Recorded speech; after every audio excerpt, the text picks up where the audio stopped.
नमस्कार, स्वागत है आपका। वक्त हो चला है 24 के चौसर का। मैं हूं आपके साथ आशा झा और 24 का चौसर में आज बात हम करेंगे देश के सबसे बड़े सूबे यानी फिर से उत्तर प्रदेश की उन 2 सीटों की बात जहां पर राजनीतिक दल और बाहुबल के बीच सियासी फाइट टफ है। चिलचिलाती गर्मी के महीने में इन 2 सीटों पर सियासत की तपिश हर बीतते हुए दिन के साथ चढ़ती जा रही है। हम बात कर रहे हैं जौनपुर और कैसरगंज लोकसभा सीट की, जहां एक तरफ एक बाहुबली ने एनडीए और इंडिया के सपनों पर चढ़ाई शुरू कर दी है, तो उधर दूसरी तरफ रुतबा ऐसा है कि पूरे क्षेत्र में दावेदारी से पहले किसी ने अपने उम्मीदवार घोषित नहीं किए हैं, किसी भी पार्टी ने। लेकिन सवाल यह है कि क्या मिशन 80 पर निकली भगवा ब्रिगेड के लिए ये 2 सीटों को साधना आसान है? क्या 24 के चुनावी चौसर में इनके प्रभाव को कम आंकने की गलती तो नहीं कर रही? तो आज देखिए जौनपुर टू कैसरगंज भीषण सियासी जंग।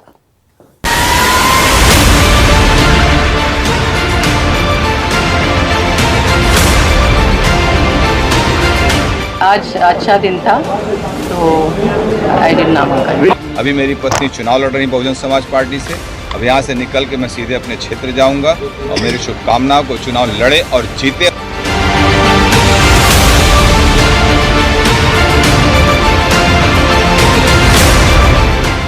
दो 2024 के सियासी अखाड़े में जोर आजमाइश का दौर जारी। देश के सत्ता का केंद्र माने जाने वाले यूपी में सियासी तपिश दिन ब दिन बढ़ती जा रही। खासकर 2 सीटें ऐसी हैं जहां बाहुबलियों ने चुनावी खेल को दिलचस्प बना दिया, और वो 2 सीटें हैं जौनपुर और कैसरगंज।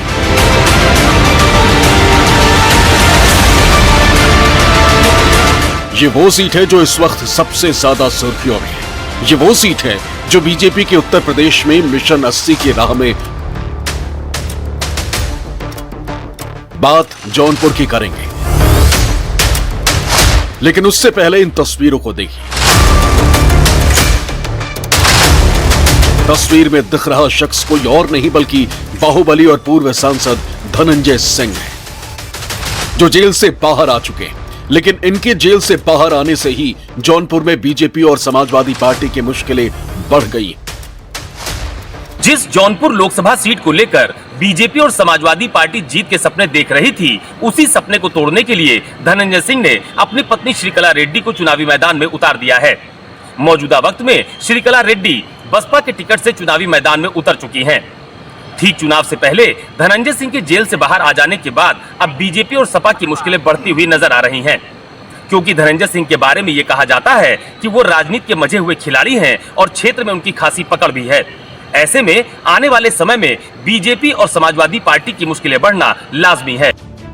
त्रिकोणीय मुकाबले में अब जौनपुर सीट से तीसरे उम्मीदवार के तौर पर धनंजय सिंह की पत्नी श्रीकला बसपा की ओर से चुनाव मैदान में है, तो वहीं बीजेपी ने महाराष्ट्र के पूर्व गृह राज्य मंत्री कृपा शंकर सिंह को उतारा है, तो वहीं सपा ने यहां से पूर्व मंत्री बाबू सिंह कुशवाहा पर दांव खेलकर इस सीट पर चुनाव को दिलचस्प बना दिया।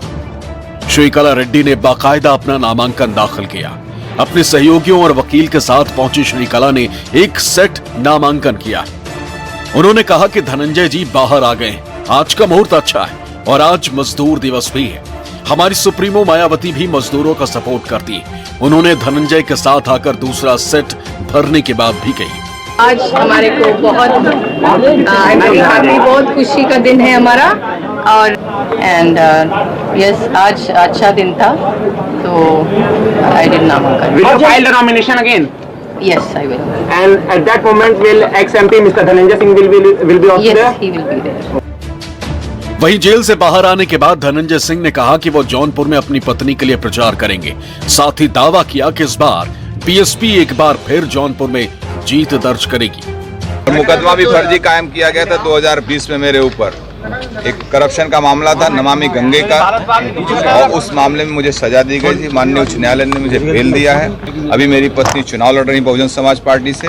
अब यहाँ से निकल के मैं सीधे अपने क्षेत्र जाऊंगा और मेरी शुभकामनाओं को चुनाव लड़े और जीते। सर, रूट क्या रहेगा आपका? सीधे क्या जौनपुर जाएंगे? सीधे जौनपुर। बीजेपी के लिए चुनौती बनी जौनपुर सीट पर बसपा ने अपना कब्जा बनाए रखने के लिए जौनपुर की जिला पंचायत अध्यक्ष और बाहुबली पूर्व सांसद धनंजय सिंह की पत्नी को उम्मीदवार घोषित किया है। सजा होने से धनंजय सिंह के चुनाव लड़ने के अरमानों पर भले ही पानी फिर गया हो, लेकिन जेल में रहते हुए पत्नी को चुनाव मैदान में उतारने के दांव और अब जेल से बाहर आने के बाद धनंजय सिंह ने विरोधी पार्टियों में हलचल बढ़ा दी है।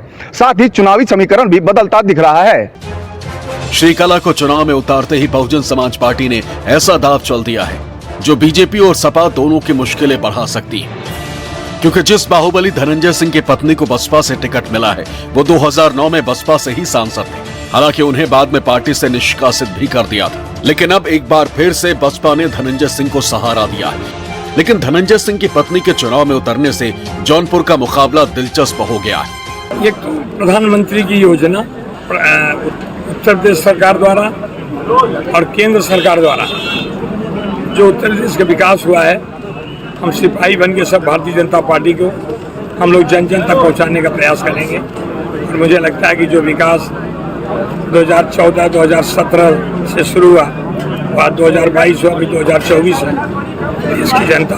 जन अधिकार पार्टी हमारा छोटा संगठन है कि हम लोग भी समाजवादी पार्टी के साथ मिल करके इंडिया गठबंधन का हिस्सा बन जाएं, तो बड़ी खुशी की बात है। मैं धन्यवाद भी देता हूं राष्ट्रीय अध्यक्ष जी को, श्री अखिलेश यादव जी को, कि उन्होंने जारी किया है लिस्ट। और तो हम लोग चाहे समाजवादी पार्टी है, जन अधिकार पार्टी है, कांग्रेस पार्टी है, इंडिया गठबंधन की तरफ से हम लोग लड़ेंगे इलेक्शन। बसपा के उम्मीदवार के ऐलान के साथ ही इस सीट पर सियासी जंग की तस्वीर लगभग साफ हो गई है। दरअसल खुद बीजेपी उम्मीदवार कृपाशंकर सिंह 2021 में बीजेपी में शामिल हुए थे और जातीय समीकरण के तहत ही भाजपा ने एक बार फिर महाराष्ट्र में उत्तर भारतीयों की आवाज के रूप में पहचाने जाने वाले जौनपुर के मूल निवासी और राजपूत बिरादरी के कृपाशंकर सिंह को चुनाव मैदान में उतारा है। लीडरशिप भारतीय जनता पार्टी के पास है, डीलरशिप वहाँ पे है। कोई चार्जशीट दे दो, कभी केजरीवाल पास, कभी तेजस्वी पास, कभी अखिलेश पास, ये दिन नहीं था। मुझे लगता है उस पार्टी के बारे में मैंने कहा मुझे कुछ कहना नहीं है, वो अपना विचार करे, लेकिन इतना कह सकता हूँ भारतीय जनता पार्टी का इतना बड़ा विश्वास मेरे ऊपर, देश के सबसे बड़े लोकतंत्र के न्याय मंदिर में मुझे एक सदस्य के रूप में बैठने का एक मौका दिया है। 400 पार का जो नारा आदरणीय प्रधानमंत्री के नेतृत्व में, वो 400 के पार में जौनपुर शामिल होगा, ये मुझे पूरा विश्वास है। जौनपुर लोकसभा क्षेत्र में ब्राह्मण मतदाताओं की संख्या भले ही सबसे अधिक है, पर अब तक इस सीट पर राजपूतों का ही दबदबा रहा है।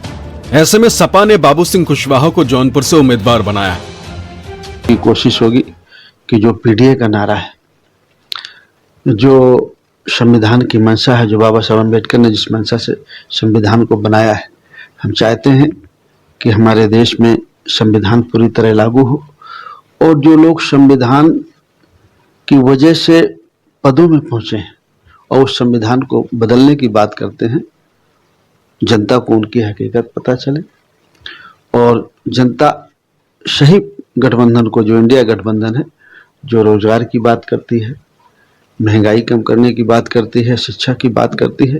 और समाजवादी पार्टी का तो नारा है विधानसभा चुनाव में, कहा पुरानी पेंशन बहाल करेंगे। पहले इस सीट से खुद धनंजय सिंह चुनाव लड़ने को तैयार थे, लेकिन अपहरण और रंगदारी के एक केस में जेल जाने के बाद उनके चुनाव लड़ने पर ग्रहण लग गया। इसके बाद ही कयास लग रहे थे कि वो अपनी पत्नी श्रीकला रेड्डी को चुनाव लड़वा सकते हैं। श्रीकला को टिकट मिलने के बाद अब जौनपुर सीट पर त्रिकोणीय मुकाबला हो गया है। बीएसपी उम्मीदवार श्रीकला रेड्डी फिलहाल जौनपुर की जिला पंचायत अध्यक्ष हैं। वो बाहुबली नेता धनंजय सिंह की तीसरी पत्नी। दोनों ने साल 2017 में शादी की थी। धनंजय सिंह और श्रीकला रेड्डी ने पहले पेरिस में शादी की, फिर चेन्नई में धूमधाम से शादी रचाई। इस शादी में तमाम सेलिब्रिटीज और बिजनेसमैन पहुंचे, जिसमें दक्षिण के सुपरस्टार अल्लू अर्जुन भी शामिल थे। श्रीकला रेड्डी धनंजय सिंह की तीसरी पत्नी। जौनपुर में आप धनंजय सिंह की ताकत का अंदाजा इस बात से लगा सकते हैं कि राजपूत के साथ साथ बाकी जाति के वोटर्स का भी साथ उनको मिलता रहा है और ऐसे में जौनपुर का सियासी जातिगत समीकरण समझना जरूरी हो जाता है। आंकड़े क्या कहते हैं इस लिहाज से देखिए, जातीय समीकरणों की हम बात कर रहे हैं। आंकड़े देखिए, सबसे पहले ब्राह्मण समुदाय सबसे ज्यादा, इन्हीं की आबादी 15% है। ठाकुर आते हैं 13%, वैश्य 5%, कायस्थ 2% इनकी आबादी है। अब अगर पिछड़ों की ओबीसी की बात की जाए तो इसमें कौन कौन से समुदाय कितने हैं देखिए, यादव 14%, कुर्मी 5%, केवट 4%, गडेरिया 1.5%, इसके अलावा मौर्य या फिर राजभर इनकी आबादी है 3%। अब एससी वोट बैंक उसकी भी बात कर लेते हैं। देखिए, इनमें हरिजन 14% है, वाल्मीकि कोरी 5% है, खटिक 3%, सोनकर 2.5%, पासी महज 1%। अब जौनपुर लोकसभा क्षेत्र में ब्राह्मण मतदाताओं की, जैसा आपने देखा, संख्या भले ही सबसे अधिक है, लगभग 15% के आसपास जैसा हमने आपको दिखाया, पर अब तक राजपूतों का दबदबा इस सीट पर रहा है जो कि करीब 13% के आसपास, 13 एग्जैक्ट फिगर 13.30% यह है राजपूतों की आबादी। और इसका असर आंकड़ों पर भी देखने को मिलता है। वो आंकड़े हम आपको दिखाते हैं। आप देखिए, ये आंकड़े हैं दरअसल जीत के। 17 बार अगर चुनाव को देखा जाए, लोकसभा के चुनाव को, तो राजपूत कितनी बार जीते हैं? 11 बार राजपूत जीते हैं। यादव 4 बार जीते हैं। ब्राह्मण समुदाय का अगर कोई कैंडिडेट खड़ा रहा है तो महज 2 बार ही जीत हासिल हुई है। हालांकि मुस्लिम और अनुसूचित जाति के वोटरों की संख्या भी यहां पर अच्छी खासी तादाद में है। अब यहां मतदाता कितने, आइए इस पूरे क्षेत्र को समझने की कोशिश करते हैं मतदाताओं के लिहाज से। देखिए, पुरुषों की संख्या 10,15,000, महिला 9,43,000, कुल वोटर्स ऐसे में 19,58,000। यह तो हो गया यहां का वोट बैंक। पिछले लोकसभा चुनाव के नतीजों को भी देखना जरूरी हो जाता है। अगर उस पर आप नजर डालें, 2019 उसका जनादेश किस प्रकार का रहा था वो देखिए। अब 2019 में कुल वोट 5,21,128 किसको पड़े थे? बीएसपी के कैंडिडेट श्याम सिंह यादव को। इन्होंने जीत दर्ज की थी यहां से। इसके बाद दूसरे नंबर पर कौन सी पार्टी थी? भाजपा। कृष्ण प्रताप सिंह केपी जिनको कहा जाता था, उनको 4,40,192 कुल मिलाकर के वोट मिले। तीसरे नंबर पर थी कांग्रेस, देवव्रत मिश्रा। कांग्रेस से कुल वोट महज 27,185। कांग्रेस के प्रत्याशी की तीसरी पोजीशन थी और बुरी स्थिति थी, जबकि सपा और बीएसपी ने उस दौरान साथ मिलकर चुनाव लड़ा था और यहां बसपा को सफलता मिली थी। यानी कि वो 10 सीट्स जिस पर बीएसपी के कैंडिडेट्स जो जीते थे, सांसद बने थे, उनमें एक अहम सीट जौनपुर की भी थी। इतनी मजबूत है यहां पर बीएसपी। और इस लिहाज से बीएसपी ने श्रीकला रेड्डी को मैदान में उतारकर एक बार फिर जौनपुर की सियासी फाइट को न सिर्फ त्रिकोणीय बल्कि बेहद दिलचस्प भी बना दिया है। वही है, वही जो राम ने रखा।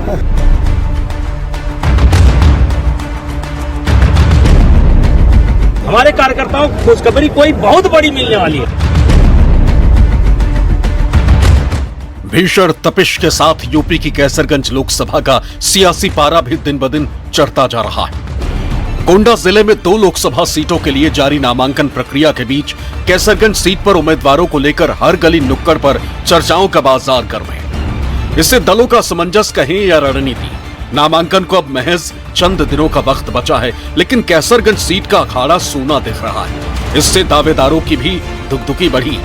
लेकिन सबसे ज्यादा चर्चा जिस शख्स की हो रही है वो है बाहुबली नेता और वर्तमान बीजेपी सांसद बृजभूषण शरण सिंह की।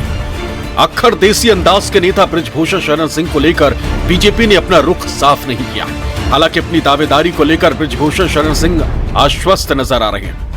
कुछ वक्त पहले तक सियासत से लेकर कुश्ती तक बृजभूषण शरण सिंह के दाव का कोई सानी नहीं था, लेकिन जब से पहलवानों ने उन पर आरोप लगाया तभी से सियासत से लेकर कुश्ती तक उनके करियर पर सस्पेंस पैदा हो गया। कैसरगंज सीट से वो लगातार चौथी बार जीत के लिए बीजेपी के टिकट का इंतजार कर रहे हैं, लेकिन गंभीर आरोपों के बाद भाजपा ने अभी तक अपने पत्ते नहीं खोले।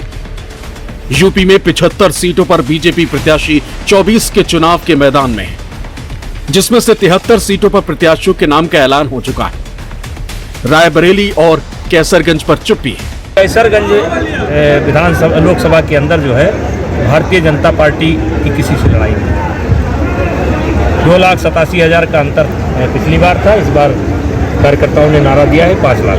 जय श्री राम, जय श्री राम। अब वही है, वही जो राम ने रखा। कैसरगंज लोकसभा सीट पर बीजेपी, सपा और बसपा तीनों को उम्मीदवार उतारना अभी बाकी है। बीजेपी की तरफ से उम्मीदवार के नाम का ऐलान न किए जाने की वजह से सपा और बसपा ने भी अपना कैंडिडेट घोषित नहीं किया है। सूत्रों की माने तो जब बीजेपी कैसरगंज लोकसभा सीट से उम्मीदवार के नाम का ऐलान करेगी, ठीक उसके बाद ही इंडिया गठबंधन के उम्मीदवार को भी उतारा जाएगा। और चलिए अब आपको बताते हैं कि 6 बार के जब सांसद रहे हैं बृजभूषण शरण सिंह और चौथी बार जब कैसरगंज से अपना दावा ठोक रहे हैं, तो उनको नजरअंदाज करना क्यों मुश्किल है। इसे समझने के लिए आपको कैसरगंज से उनका पुराना जो ट्रैक रिकॉर्ड रहा है उसको देखना पड़ेगा। कैसरगंज में उनकी सियासी ताकत किस प्रकार की नजर आती है वो देखिए। लोकसभा चुनाव 2009 की बात करते हैं। समाजवादी पार्टी के तब वो कैंडिडेट थे और 75,502 वोटों के अंतर से जीते थे।